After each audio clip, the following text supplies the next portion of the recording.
All right, welcome back to Bayou Time, 879-1231 if you'd like to get involved. And before we took a break, we had Mr. Rome on the line, I believe, and his phone went dead on us. Hello, you there?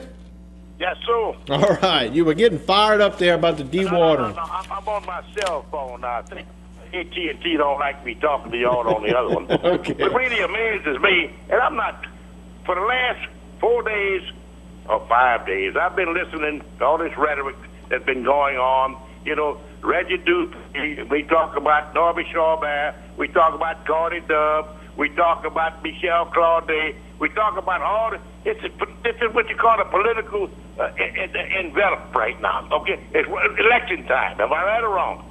Well, it certainly is election time, but we all know what everybody would say if they didn't come up here is, where's my representative? Where's my public official? And I tell them, I don't think you can complain that they are on here to inform the public. You misconstruing what I'm saying, Jason. Okay. 3 years ago, one of them never showed up. I'm not going to mention his name.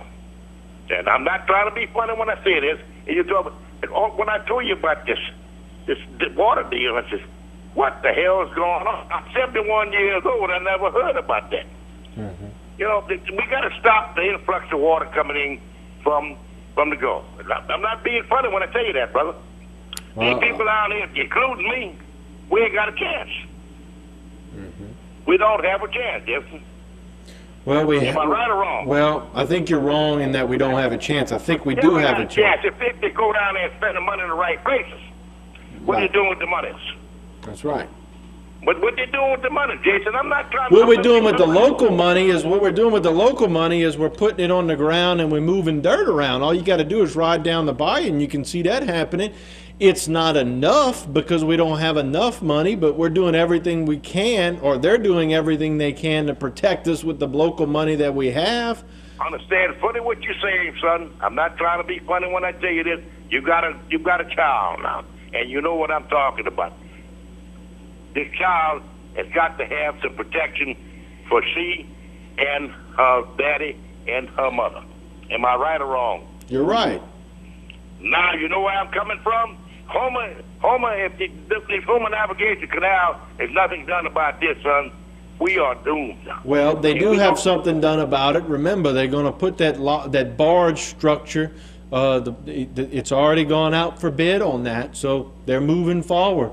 They're working on that, but guess what? Well, but it can't be done tomorrow. I mean, again, they had to wait for the permit from the Corps. 2013, but guess what? Guess who's a mile south of that? Well, you know. They don't give a damn about us in South Terrebonne Parish. They don't. You start with Bayou, you start with Cocodrie, you start with Lower Dulat. They don't care. We're expendable.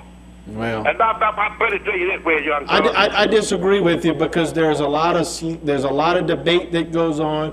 There's a lot of anxiety that goes on where to put each structure.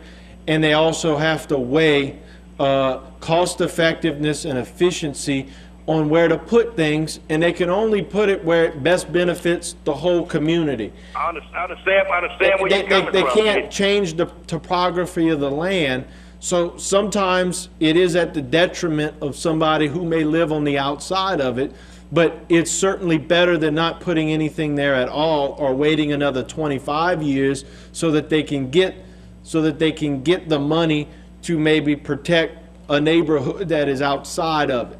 And it sounds wrong to say that, but at some point in time, somebody's got to take the bull by the horns and move forward, and I think that's what they've done.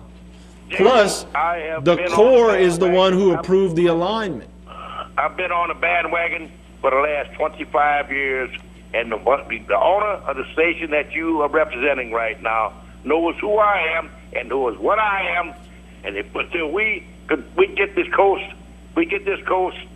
taken care of, we are doomed. I agree with you. You can take it to the bank. I agree with you. And you know, there was an interesting article, actually I saw it in the Homer Courier, I assume it was in both the local newspapers, and it was a poll that was conducted amongst, it was a national poll, and the question was whether or not the Fed should be responsible for funding the money to save the coast. And overwhelmingly, the majority of people said yes. And so, I wonder why they don't step up and do something to help us out. When you look at all the industry that comes out of our backyard, why they keep just stepping over us, I don't know. Maybe the storm that hit the East Coast this year will shed light on the situation. Really tickles me to no end right now, Jason. There was $20 billion that BP put into a fund that Feinberg spent about $1 billion of it. I told your dad, I told Martin, I'm going to tell you the same thing.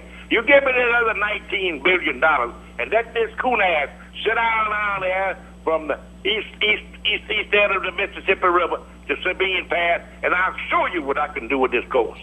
Thank you for the call. All right. I appreciate it. Always, passionate about the cause, and we understand that. And if you would like to chime in, as always, you can always do so right here on Bayou Time. What we'll do now, it's right at the top of the hour at 7 o'clock. We do have a candidate that is going to take Martin up on the offer of allowing all candidates for races to come forward and, announcing their candidacy, as qualifying is going on right now.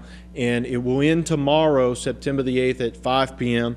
So we'll take a break. When we come back, Ms. Teresa Ellender, a candidate for State Representative District 53, will join us as she'll talk about and make her announcement that she will be a candidate for that state representative seat. So we'll take a short break. When we come back, more right here on Bayou Time.